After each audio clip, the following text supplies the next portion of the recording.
చిత్తూరు జిల్లా కాణిపాకం వరసిద్ధి వినాయక స్వామి ఆలయంలో గ్యాస్ కొరత లేదని అధికారులు స్పష్టం చేశారు. భక్తులు ఆందోళన చెందాల్సిన అవసరం లేదని ఆలయ ఈవో పెంచల కిషోర్ తెలిపారు.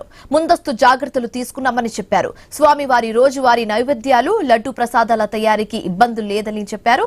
నిత్య అన్నదానానికి ఎలాంటి ఆటంకం కలగకుండా తగినన్ని గ్యాస్ సిలిండర్లు ఇప్పటికే నిల్వ చేశామని ఈవో వెల్లడించారు.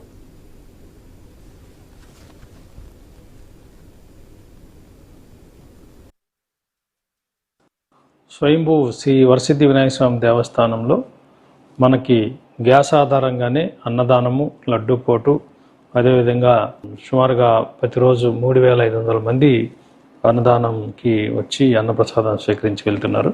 ఈ పశ్చిమాసియాలో ఇరాన్ యుద్ధం ఏదైతే జరుగుతుందో దీనివల్ల కొంత గ్యాస్ కొరత అన్ని చోట్ల ఏర్పడి చాలా చోట్ల నుంచి వార్తలు వస్తూ ఉన్నాయి.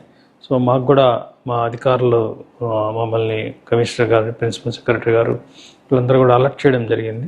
సో కాబట్టి ముందుగా మేము గ్యాస్ ఏజెన్సీ సంప్రదించి కొంత స్టాక్ని మనం రిజర్వ్ చేసి పెట్టుకున్నాం. ఇప్పటికీ యాజ్ ఆన్ టుడే మనకి ఎటువంటి కొరత లేదు. మరో 15 రోజుల వరకు సరిపోయే సిలిండర్స్ గ్యాస్ మనం పెట్టుకున్నాం.